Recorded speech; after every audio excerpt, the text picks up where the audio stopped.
আজকে আমরা বেরিয়ে পড়েছি এক বিশেষ ভ্রমণে। প্রথমে যাবো টিলাগড় মন্দিরে, এরপর সোজা সিলেট ইকো পার্কে। আমাদের সাথে আছে আমাদের সন্তান ও তার মা। চলুন একসাথে শুরু করি আজকের এই আনন্দ ভ্রমণ। সুনামগঞ্জের রাস্তা হয়ে আমরা এগোচ্ছি সিলেটের দিক। অনেক বড় একটা টিলার উপর গড়ে ওঠা এই মন্দির প্রাচীন ঐতিহ্য আর শান্ত পরিবেশে গড়া।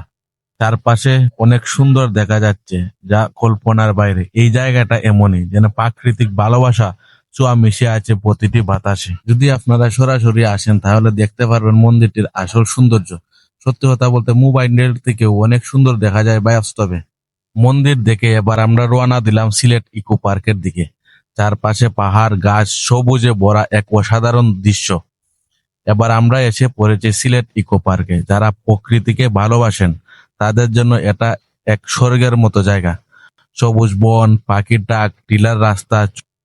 এখানে আসলে আপনারা দেখতে পারবেন অজগর, ময়ূর, আরো বিভিন্ন ধরনের পাখি। আমার ছেলেটাও খুব উপভোগ করছে। এখানে আছে একটি অন্যরকম গোল্ডেন ফিশ, যা বাচ্চাদের জন্য খুবই উপযোগী। এবং বাচ্চারা খেলা করছে, ইটা দিচ্ছে, আরো নানান কি, মানে বাচ্চার কথা বলে আর লাভ নেই। এখানের মধ্যে বিশেষ করে আমার সবচেয়ে ভালো লাগছে এই যে ময়ূর গুলা। মানে সামনে থেকে দেখলে অনেক সুন্দর এবং খুবই অ্যাট্রাকটিভ লাগে।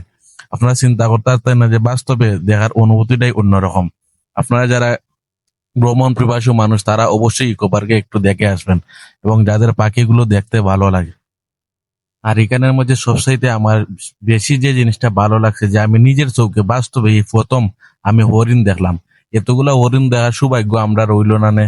এখানের মধ্যে দেখা যাইতেছে যারা এগুলা পরিচর্যা করে তারাই না ঘাস দিতেছে। তার কিছুক্ষণ পরেই দেখি যে হরিণের বন্যা বয়ে গেছে, যে যতগুলা হরিণ আছে মোটামুটি প্রায় সবগুলা হরিণে আইসে এই জায়গার মধ্যে।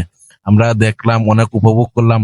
তারপর আমার ওয়াইফের কলেজের কাম সেরে আমরা কলেজ থেকে আমরা খাওয়া দাওয়া শেষ করে বাড়িতে চলে আসলাম।